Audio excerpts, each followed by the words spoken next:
Hello friends, welcome to the UPSC analyser. तो आज हम 11 अक्टूबर का इंडियन एक्सप्रेस डिस्कस करेंगे। यहाँ पर फर्स्ट न्यूज़ है, enough coal stock, fears of crisis, misplaced government. अब यहाँ पर कोल मिनिस्ट्री का ये कहना है कि कोई भी कोल की शॉर्टेज नहीं हुई है और ये जैसे डर फैलाया जा रहा है कि आने वाले कुछ दिनों में ब्लैकआउट्स हो सकता है, पावर क्राइसिस हो सकती है, तो ऐसा कुछ नहीं होने वाला है। अब यहाँ पर हम 5 रीजंस पढ़ेंगे जिसकी वजह से कोल का क्रंच देखा गया है। तो वो 5 रीजंस कौन से हैं, सबसे पहले हम ये देखते हैं। पहली बात तो ये, जो इकॉनमी है वो 2020 में ज़्यादातर बंद रही, जिसके कारण जो डिमांड थी पावर की वो कम हो गई। तो उसके अकॉर्डिंग ही कोल का स्टॉक था और ये उम्मीद की जा रही थी कि इतनी जल्दी तो इकॉनमी नहीं खुलेगी, लेकिन इकॉनमी जो थी वो 2 महीने के अंदर अंदर ही जो इकॉनमी फुल फ्लेजेड काम करने लगी, जिसकी वजह से डिमांड बहुत ज़्यादा बढ़ गई और उतना स्टॉक नहीं रहा। दूसरी बात ये, अप्रैल जून में कोल का स्टॉक बिल्डअप नहीं हो पाया क्योंकि उस समय कोविड की सेकेंड वेव काफ़ी फेरोशियस तरीके से चल रही थी। तीसरा रीज़न ये है कि पोस्ट मानसून फॉर एग्जांपल सितंबर में इतनी ज़्यादा बारिश हो गई जिसके कारण नॉर्मलाइजेशन नहीं हो पाया कोल सप्लाईज़ का। उसके बाद added to that is the fact that Indian thermal power plants have sharply reduce the import of coal. Coal का इम्पोर्ट कम कर दिया गया था क्योंकि प्राइजेस कोल के बहुत ज़्यादा बढ़ गए थे, तो due to international prices hitting a record high. और उसके बाद लास्ट रीज़न ये है, अब जो कोल और गैस है तो both important, coal and gas, हमारे पास आइडल गैस बेस्ड कैपेसिटी है लेकिन अभी हम उसको यूज़ नहीं कर सकते। आइडल गैस बेस्ड कैपेसिटी को इसलिए यूज़ नहीं कर सकते क्योंकि हर जगह कोल की कमी है, फिर वो यूरोप हो या चाइना हो। तो अगर हम स्टार्ट भी करेंगे इस समय जो आइडल गैस बेस्ड कैपेसिटी, तो उसको कोई फ़ायदा नहीं होगा क्योंकि यहाँ पर भी हमको डोमेस्टिक कोल को ही यूज़ करना पड़ेगा। तो ये कुछ रीजंस थे जिसकी वजह से यहाँ पर कोल क्रंच हुआ है। आगे चलते हैं। यहाँ पर नेक्स्ट जो न्यूज़ है, यहाँ पर चाइना और इंडिया के टॉप जनरल्स की मीटिंग हुई है। तो कोई डिटेल्स मीटिंग के बताई नहीं गए हैं, लेकिन अभी हम ये देख लेते हैं कि कौन से पेट्रोलिंग पॉइंट पे कहाँ पर डिसएंगेजमेंट हुआ और कहाँ पर नहीं हुआ है। तो patrolling point 14 in Galwan valley, patrolling point 17A at Gogra post and the north and south banks of Pangong Tso, तो यहाँ पर डिसएंगेजमेंट हो चुका है। इसके अलावा चाइनीज़ ट्रूप्स जो हैं वो पेट्रोलिंग पॉइंट 15 में है, जो कि इंडियन साइड पर वो लोग हैं। तो a small number of Chinese troops continue to be on the Indian side of the LAC near patrolling point 15 in Hot springs.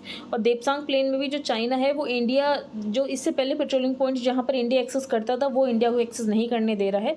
तो कौन कौन से पेट्रोलिंग पॉइंट है ये आप देख सकते हैं। इसके अलावा जो शार्डिंग नाला है देमचोक में, वहाँ पर चाइना के सो कॉल्ड सिविलियंस ने वहाँ पर अपने टेंट पिच कर रखे हैं। अब यहाँ पर चाइना अपना इंफ्रास्ट्रक्चर बिल्ड कर रहा है ईस्टर्न लद्दाख में, तो उसका मतलब ये है कि उनका भी कोई भी ऐसा इरादा नहीं है कि वो डिसएंगेजमेंट करें। तो but if they are there to stay, we are there to stay too. तो अगर वो वहाँ पर स्टे करने के लिए हैं तो हम भी वहाँ पर स्टे करने के लिए, लगभग उन्होंने भी अपने 50,000 ट्रूप्स लगा रखे हैं, हमने भी अपने 50,000 ट्रूप्स वहाँ पर लगा दिए हैं। आगे हम चलते हैं। तो आई होप ये दोनों आपको न्यूज़ क्लियर हो गई होंगी कि कोल क्रंच किसकी वजह से है। और बस आप ये लोकेशन देख लेना, देपसांग प्लेन कहाँ पर है, गोगरा पोस्ट कहाँ पर है, ये आपको पता होना चाहिए। यहाँ पर आप देख सकते हैं कोई भी इंपॉर्टेंट न्यूज़ नहीं है, तो इस पेज पर हम कुछ भी डिस्कस नहीं करेंगे। आगे चलते हैं।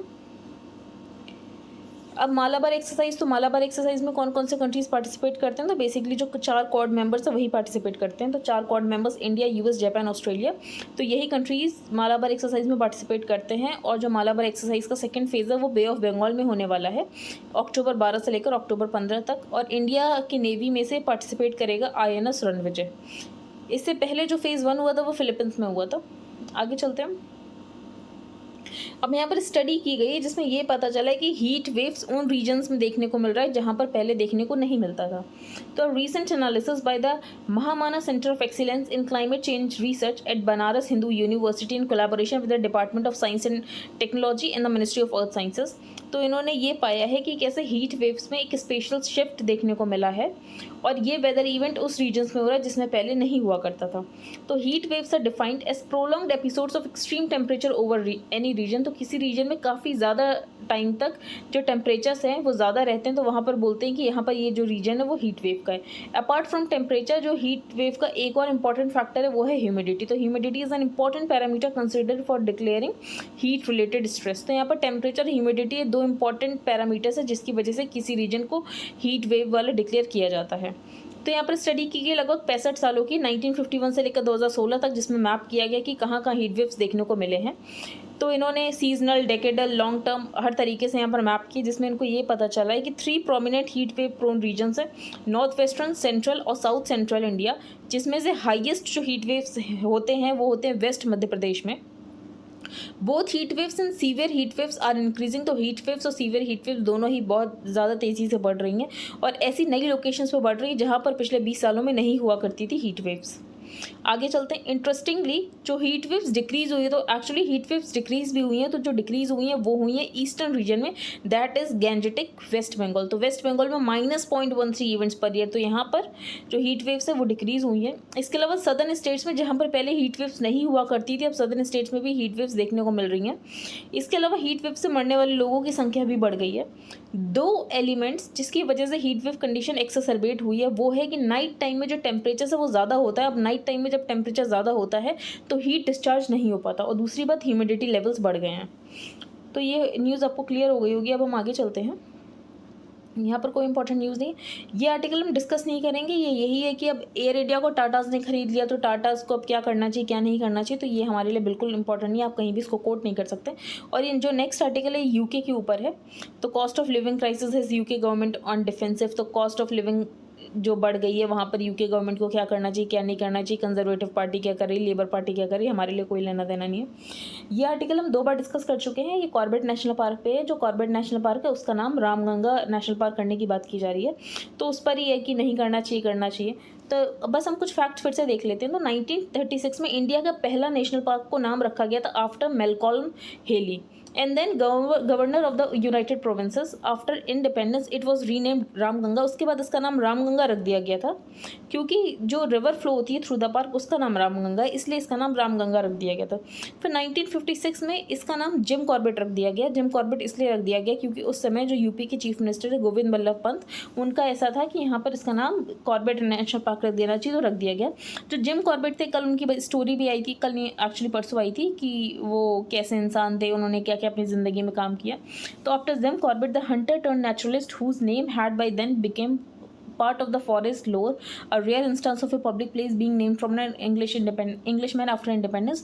तो अब जो minister of state for environment है उनका ये कहना है कि ये जो नाम है इसका बदल के रामगंगा नेशनल पार्क कर देना चाहिए। तो बस आपको कुछ पता होना चाहिए कि 1936 में बना था, फिर 1956 में क्या हुआ, क्योंकि कल जो प्रीलिम्स का पेपर आया था वो काफ़ी फैक्चुअल था, तो आपको कुछ फैक्ट्स पता होने चाहिए, क्योंकि कुछ भी पूछा जा रहा है तो उस अकॉर्डिंग आपको हर अनसर्टेनिटी के लिए रेडी होना चाहिए, क्योंकि आपको ये पता होना चाहिए जो प्रीलिम्स है उसमें अनसर्टेनिटीज़ तो होती हैं, कोई भी एग्जाम का पैटर्न बिल्कुल चेंज हो सकता है। For example last year prelims में एग्रीकल्चर कितने सारे क्वेश्चंस थे, इस बार नहीं थे। इस बार स्पोर्ट्स से भी 3 क्वेश्चंस पूछे गए, तो इसलिए आपको हर तरीके से प्रिपेयर रहना है कि कैसा भी एग्जाम आए आप उसको क्लियर कर सको। इसके अलावा ये भी इम्पॉर्टेंट है, 1973 में जब प्रोजेक्ट टाइगर लॉन्च हुआ था, तो प्रोजेक्ट टाइगर इसी नेशनल पार्क से लॉन्च हुआ। तो ये स्टेटमेंट बन सकता है कि प्रोजेक्ट टाइगर कहाँ से लॉन्च हुआ था, तो जिम कॉर्बेट नेशनल पार्क से ही वो लॉन्च हुआ था। ये आर्टिकल हम डिस्कस करेंगे। ये आर्टिकल बहुत अच्छा है, a carbon policy for the farm. अब असेसमेंट रिपोर्ट जो है intergovernmental panel on climate change working group 1, तो यहाँ पर IPCC की जो वर्किंग ग्रुप 1 की रिपोर्ट आई है, जिससे ये पता चला है कि जो 1.5 डिग्री सेल्सियस का जो रखा गया था कि 2100 तक हम कोशिश करेंगे जो टेम्परेचर उसे 1.5 डिग्री तक लिमिट कर सकें, लेकिन 2040 तक ही ये टेम्परेचर 1.5 डिग्री से हमारा जो प्लैनेट है और ज़्यादा हॉटर हो चुका होगा। तो बेसिकली कोड रेड है ह्यूमैनिटी के लिए, क्योंकि 2040 तक 1.5 डिग्री हमारे जो प्लैनेट है वो ज़्यादा वार्म हो चुका होगा। अब UK is set to host the 26th UN climate change conference हो रही है। तो climate change conference of the parties हो रही है, बेसिकली ग्लासगो में हो रही है, तो ग्लासगो UK में ही है। तो यहाँ पर ये कोशिश करेंगे कि कैसे पेरिस एग्रीमेंट के गोल को और ज़्यादा एक्सीलरेट किया जाए। अब इंडिया कहाँ स्टैंड करता है और इंडिया के क्या कंसर्न्स है वो हम देखते हैं। तो हमारे जो minister for environment forest and climate change है, उनका ये कहना है कि इस बार हम पूरी तरीके से फोकस करेंगे क्लाइमेट फाइनेंसिंग पे, और ये जो डेवलप्ड कंट्रीज़ हैं ग्रीन टेक्नोलॉजी डेवलपिंग कंट्रीज़ को दें एट लो कॉस्ट। तो ये हमें टेक्नोलॉजी दें लो कॉस्ट पे, हम इसके बारे में कोशिश करेंगे। जो डेवलप्ड कंट्रीज़ हैं उन्होंने अपना तो डेवलपमेंट कर लिया, अपना तो पूरा इंडस्ट्रियलाइजेशन कर लिया, और उन्होंने बहुत सारी जो एमिशंस कर भी चुके हैं, तो अब उनकी रिस्पॉन्सिबिलिटी ज़्यादा होती है कि वो क्लाइमेट चेंज के लिए ज़्यादा काम करें। तो despite developed countries having collectively emitted more than their estimated emission allowances, तो जितना उनको एस्टिमेट करना चाहिए उससे ज़्यादा वो कर चुके हैं। Keeping the argument of climate justice in mind, the action on the ground is already too late. तो अभी वो जो क्लाइमेट एक्शन की बात करते हैं तो उसके लिए समय काफ़ी देरी हो चुकी है। Nations are still quibbling about historical global emitters and who should take the blame. अभी सारे नेशंस पे इसी बात में यहाँ पर झगड़ा होता रहता है कि कौन ब्लेम लेगा। तो बेसिकली लेना तो इन डेवलप्ड कंट्रीज़ को ही ब्लेम चाहिए, क्योंकि उन्होंने ही एमिशन कर रखे हैं, जिसकी वजह से आज हमें सफ़र करना पड़ रहा है। But the fact that 22 of the 30 most polluted cities in the world are in India, लगभग 30 में से 22 पोल्यूटेड सिटीज़ इंडिया में है। जो दिल्ली है वो द वर्ल्ड की मोस्ट पोल्यूटेड कैपिटल है, वर्ल्ड एयर क्वालिटी रिपोर्ट 2020 के अकॉर्डिंग। तो जो भी लोग दिल्ली में रहते हैं, जब विंटर्स आ रहे हैं तो विंटर्स में तो जो एयर क्वालिटी इंडेक्स होता है वो बहुत ज़्यादा ऊपर चला जाता है, लगभग 600-800, मतलब बहुत ही ख़राब एयर, पुअर क्वालिटी की एयर बन जाती है। जो सेफ लिमिट है वो 50 से नीचे होनी चाहिए, लेकिन दिल्ली का AQI 600 से 800 के बीच में होता है। अब ग्लोबल कार्बन एटलस, इसमें इंडिया थर्ड आता है total green house gas emissions में। तो वैसे इंडिया थर्ड आता है, लेकिन इंडिया का पर कैपिटा एमिशन देखो तो कम है। तो पर कैपिटा एमिशन वही की पॉपुलेशन से डिवाइड कर दो, तो टोटल पॉपुलेशन से अगर डिवाइड कर दिया जाए तो इंडिया का एमिशन बहुत कम है। वैसे इंडिया का जो ग्रीन हाउस का एमिशन है वो थर्ड नंबर पे, फर्स्ट पर यहाँ पर आता है चाइना, फिर सेकंड पर आता है US और थर्ड पर आता है इंडिया, और उसके बाद आता है रशिया। अब जो ग्लोबल नेगोशिएशंस होते हैं वो इस बात पर नहीं होते कि कंट्री कितना एमिट कर रहा है, वो इस बात पे होते हैं कि पर कैपिटा एमिशन कितना है। तो पर कैपिटा एमिशन इंडिया का बहुत कम है। तो of these top 5 absolute emitters the US has the highest per capita emission. तो सबसे ज़्यादा पर कैपिटा एमिशन US का है, उसके बाद रशिया का है। तो इंडिया पर कैपिटा एमिशन बहुत कम है, सिर्फ 1.8 टन। आप देखो US का तो कितना ज़्यादा है, 15.24 टन है, लेकिन इंडिया का सिर्फ 1.8 टन है। तो significantly lower than the world average. जो वर्ल्ड का भी एवरेज है पर कैपिटा इनकम वो 4.4 टन है, लेकिन इंडिया का उससे भी ज़्यादा कम है। लेकिन जो नेगोशिएटर्स हैं वो इस वाले आर्ग्यूमेंट से कन्विंस नहीं होता। फॉर एग्जांपल जब इंडिया में US के अभी आए थे, उनका ये कहना था कि इंडिया जो है वो अपना कार्बन न्यूट्रलिटी का ईयर डिसाइड कर दे कि हम कब कार्बन न्यूट्रल होंगे। फॉर एग्जांपल जैसे चाइना ने अपना 2060 डिसाइड कर रखा, पर इंडिया जब इस बारे में कोई डिसीजन नहीं लेता है, इंडिया ऐसी कोई कमिटमेंट नहीं करता है कि हम इस साल कार्बन न्यूट्रल होंगे, तो वो लोग काफ़ी डिसअपॉइंटेड हो जाते हैं। जब इंडिया ने इतना एमिशन किया ही नहीं है तो इंडिया से इतनी वो उम्मीद रख क्यों रहे हैं। और इंडिया की रिस्पॉन्सिबिलिटी भी नहीं है, क्योंकि इंडिया में इतने सारे लोग पॉवर्टी में रह रहे हैं। तो यहाँ पर गवर्नमेंट की ये भी तो रिस्पॉन्सिबिलिटी है उन लोगों को पॉवर्टी से निकालने के लिए। तो हमें तो इंडस्ट्रियलाइजेशन करना ही पड़ेगा, हमें तो और डेवलप बनना ही पड़ेगा। जो डेवलप बन चुके हैं उनकी ज़्यादा रिस्पॉन्सिबिलिटी होती है। अब हम आगे चलते हैं। इसके अलावा वर्ल्ड एवरेज देखो तो इंडिया का सिर्फ वर्ल्ड एवरेज थोड़ा सा ही ज़्यादा, तो India slightly above the world average of 0.26 kilogram पर 2017। तो यहाँ पर बेसिकली GDP के बेसिस पे देखा गया है कि कितना एमिशन है। जैसे कि ये one tax emission per unit of GDP, तो पर यूनिट ऑफ GDP में भी एमिशन देखा जाए तो इंडिया का सिर्फ 0.26, तो वर्ल्ड एवरेज 0.27 है। तो यहाँ पर भी हम कुछ ज़्यादा नहीं कर रहे हैं, इसके कंपेरिजन में भी हमारा कुछ ज़्यादा नहीं है। आगे हम चलते हैं। तो इंडिया ने अपने जो NDCs दिए थे, नेशनली डिटरमाइंड कंट्रीब्यूशन, तो आपको पता होगा पेरिस एग्रीमेंट जब हुआ तो उसमें नेशनली डिटरमाइंड कंट्रीब्यूशन सबमिट किए गए थे। तो इंडिया ने अपने NDC में ये बात बोली थी कि हम अपनी एमिशन इंटेंसिटी जो है GDP के कंपैरिजन में 33 से 35% कम कर देंगे 2030 तक फ्रॉम 2005 लेवल। तो to reduce emission intensity of GDP by 33 to 35% by 2030 from 2005 level. अब यहाँ पर ऑथर ने बोला, अब यहाँ पर मेन आर्टिकल आएगा कि यहाँ पर ऑथर ने बोला जो ग्लोबल एमिशन है उनको हम सेक्टर वाइज डिवाइड करेंगे कि कौन से सेक्टर से कितना ज़्यादा एमिशन हो रहा है। फॉर एग्जांपल इलेक्ट्रिसिटी से कितना हो रहा है, हीट प्रोडक्शन से कितना हो रहा है, एग्रीकल्चर फॉरेस्ट्री, और उससे कितना एमिशन हो रहा है। आगे चलते हैं हम। अब यहाँ पर जो लिखा है कि इंडिया ओज इट्स लार्जेस्ट चंक, तो इंडिया में जो सबसे ज़्यादा एमिशन होता है वो होता है एनर्जी सेक्टर से लगभग 44%, उसके बाद होता है मैन्युफैक्चरिंग एंड कंस्ट्रक्शन सेक्टर से 18%, फिर agriculture forestry and land use sector से जो कि 14% होता है।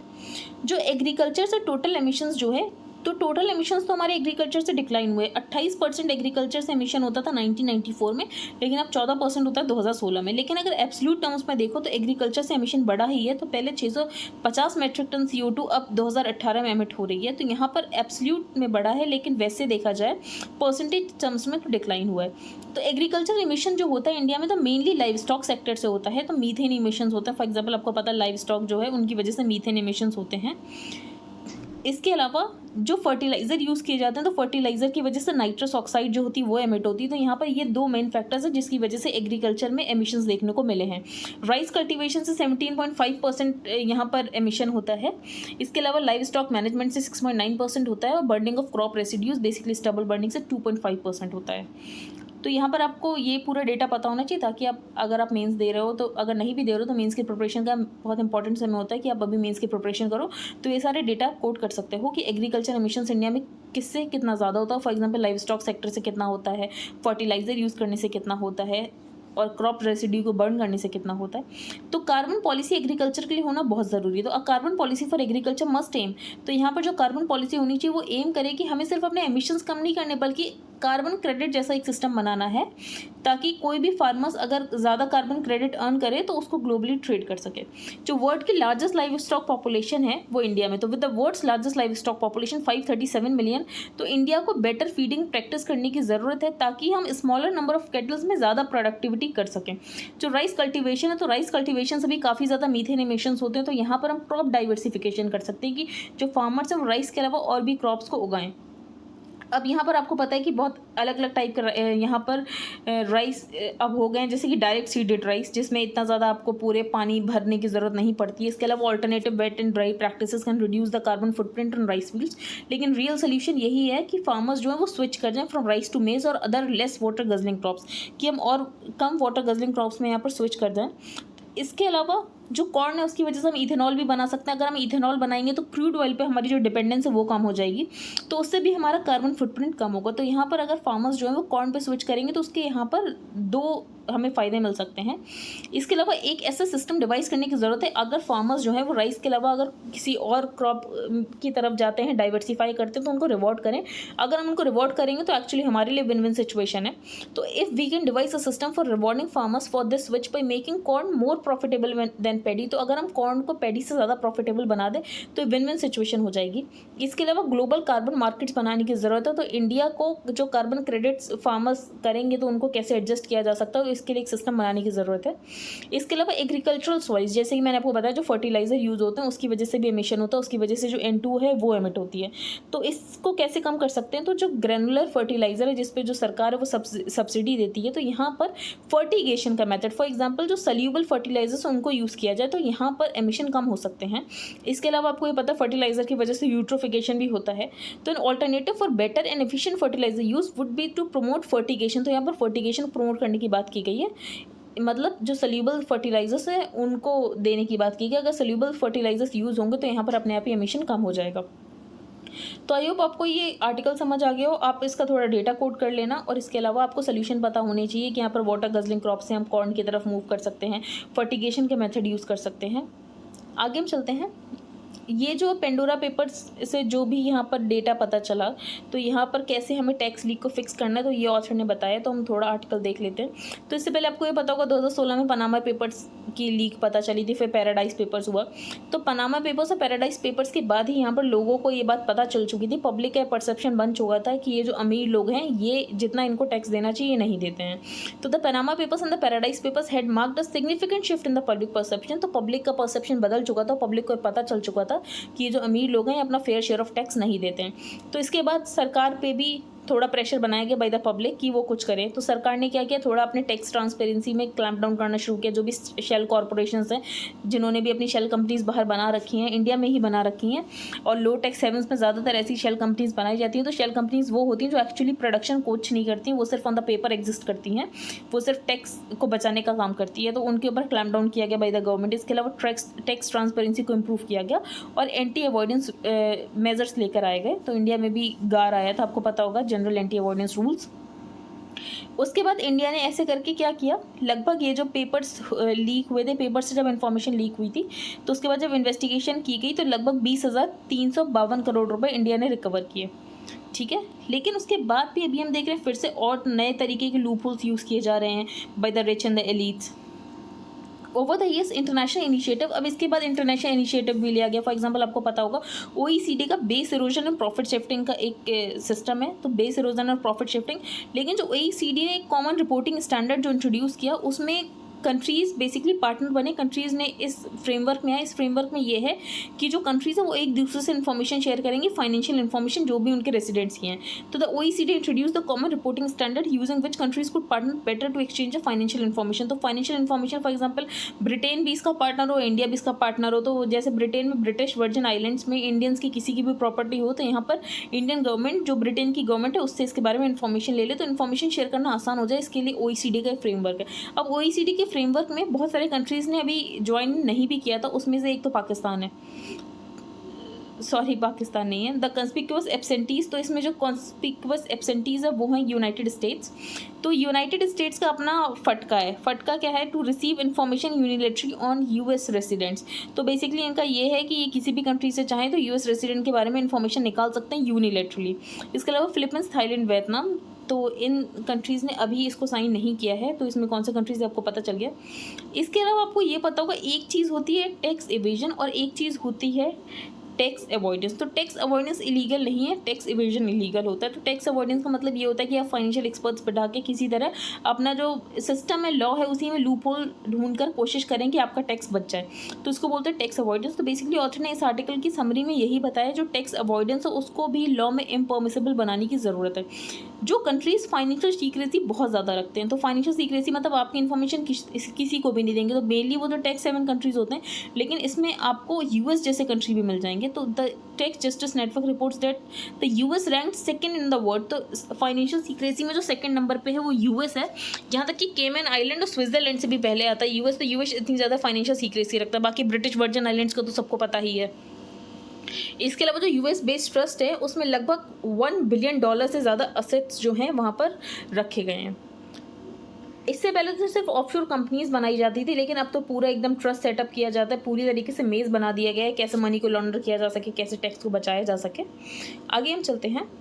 अभी जो इंडिया में एफडीआई की स्टैटिस्टिक्स है वो हमें ये पता चलता है कि ज़्यादातर एफडीआईज हमारे यहाँ मॉरिशस और सिंगापुर से आते हैं। तो बेसिकली हमारा ही पैसा उन कंट्रीज़ में जाता है, फिर उन कंट्री से राउंड शिपिंग के द्वारा इंडिया में आता है, तो हमारा ही पैसा वहाँ जा रहा है, फिर एफडीआई के रूप में वापस कंट्री में आ रहा है। तो अगर हमारे एफडीआई ज़्यादा आ रहे हैं तो उसमें हमें कोई खुश होने की ज़रूरत नहीं है, क्योंकि हमारे टैक्स बचाया जा रहा है यहाँ पर रिच और एलीट के द्वारा, और फिर उन कंपनी में ट्रांसफ़र किया जा रहा है, फिर मनी लॉन्ड्रिंग करके वापस यहाँ पर लाया जा रहा है। आगे हम चलते हैं। अब despite initiatives to improve tax transparency, तो यहाँ पर कंट्रीज़ कोशिश करती है कि टैक्स ट्रांसपेरेंसी इंप्रूव हो, लेकिन उसके बाद भी कहीं ना कहीं से कोई ना कोई लूपहोल निकाल ही लिया जाता है by those rich and elites. तो यहाँ पर ऑथर ने यही बोला है कि यहाँ पर ज़रूरत ये है कि एग्जिस्टिंग टैक्स सिस्टम जो है उसको रिफॉर्म किया जाए, और साथ ही साथ जो टैक्स अवॉइडेंस है उसको भी इम्पॉर्मिसिबल बनाया जाए in the law. I hope आपको ये दोनों आर्टिकल समझ आ। तो अब हम यहाँ एक्सप्लेन सेक्शन डिस्कस करेंगे। तो यहाँ पर एक पैक्ट साइन किया जा रहा है जिसमें जो कंट्रीज़ हैं वो ये बात बोल रहे हैं कि जो ग्लोबल मिनिमम कॉर्पोरेट टैक्स होना चाहिए वो 15% होना चाहिए, उससे कम नहीं रखा जाएगा। तो majority of the world's nations have signed a historic pact that could force multinational companies to pay their fair share of tax in markets where they operate and earn profits. तो लगभग 136 कंट्रीज़ इस pact को sign करें, जिसमें India भी है। तो यहाँ पर मिनिमम जो कॉर्पोरेट टैक्स होगा वो 15% होगा। The move is part of an evolving consensus. तो यहाँ पर एक तरीके का कंसेंसस बिल्ड हो रहा था। जो बिग मल्टीनेशनल्स है वो क्या कर रहे हैं, लो टैक्स जुरिसडिक्शन में अपना पूरा ऑफिस सेटअप करते हैं और उसके बाद वो अपना टैक्स बचाने की कोशिश करते हैं। तो यहाँ पर इस पैक्ट में ये भी है, ये जो जाइंट्स हैं ये कहीं पर भी इनकी ऑपरेशन ये कहीं पर भी करें, लेकिन जहाँ पर भी इनके गुड्स सोल्ड हो रहे हैं वहाँ पर भी इनको टैक्स देना ही पड़ेगा। तो the biggest impact is likely on big tech companies. तो बिग टेक कंपनीज के ऊपर ज़्यादा तक फ़र्क पड़ने वाला है, जो कि लो टैक्स जूरिसडिक्शन में अपने हेडक्वार्टर रखते हैं। उसके बाद फॉर एग्जाम्पल अमेजॉन है, उसका कहीं पर भी हेडक्वार्टर इर्रिस्पेक्टिव ऑफ दैट, अगर इंडिया में उसके गुड्स बिक रहे हैं तो यहाँ पर भी उसको टैक्स देना ही पड़ेगा। अब क्या क्या डिसीजन लिए गए, तो यही डिसीजन लिए गए 2 पिलर का पैकेज है। तो पहला ये कि fair distribution of profits and taxing rights among countries. इसके अलावा this would entail relocation of some taxing rights over MNEs from their home countries. तो यहाँ पर जो मल्टीनेशनल एंटरप्राइजेस के होम कंट्रीज है उसके अलावा जहाँ पर भी वो बिजनेस करें तो वहाँ पर भी उनको टैक्स देना पड़ेगा। दूसरी बात है कि 15% मिनिमम टैक्स देना पड़ेगा। अब मिनिमम रेट क्यों रखा गया है, तो the new proposal is aimed at squeezing the opportunities. तो अब यहाँ पर जो मल्टीनेशनल एंटरप्राइजेज हैं उनके लिए अपॉर्चुनिटीज़ कम होंगी कि अब वो प्रॉफिट शिफ्टिंग ना कर पाएँ, और उनको वहाँ जहाँ पर वो बिजनेस करें वहाँ पर उनको टैक्स देना ही पड़ेगा। अब इसके प्रॉब्लम क्या है इस प्लान के, तो इस प्लान के ये प्रॉब्लम है, जो नेशन होता है वो सॉवरन होता है ये डिसाइड करने के लिए कि वो कितना टैक्स रखना चाहता है। तो फॉर एग्जांपल अगर नेशन किसी हिस्टोरिक पैक्ट में आ जाएगा तो उसकी सॉवरनिटी कहीं ना कहीं से कम हो जाएगी, क्योंकि अब वो नहीं डिसाइड कर पाएगा कि उसको कितना कॉर्पोरेट टैक्स रखना है। फॉर एग्जाम्पल कुछ कंट्रीज अपने कॉर्पोरेट टैक्स कम रखते हैं क्योंकि वो चाहते हैं जो कंपनीज है वो अपने हेडक्वार्टर्स वहाँ पर रखें। तो apart from the challenges of getting all major nations of the same page, since this impedances on the right of the sovereign to decide a nation's tax policy. तो यहाँ पर एक ये प्रॉब्लम है कि यहाँ पर जो नेशन की सॉवरनिटी है वो शायद थोड़ी अंडरमाइन हो सकती है। इसके अलावा जो कंट्रीज़ के बाकी तरीके के जो भी उसने टैक्स सिस्टम बना रखे वो उसे हटाने पड़ेंगे। फॉर एग्जांपल इंडिया में जो इक्वलाइजेशन लेवी, तो इंडिया को अब इक्वलाइजेशन लेवी हटाना पड़ेगा। तो इंडिया में have to withdraw its digital tax और equalisation levy if the global tax deal comes through. तो यहाँ पर ग्लोबल टैक्स डील हो जाती तो इंडिया को अपना इक्वलाइजेशन लेवी हटाना पड़ेगा। तो बस एक ही हिस्टोरिक पैक्ट में जो डिसाइड होगा तो फिर वही चीज़ माननी पड़ेगी, और यहाँ पर जो अपने खुद के टैक्स लॉज हैं वो हटाने पड़ेंगे। तो एक ये प्रॉब्लम है।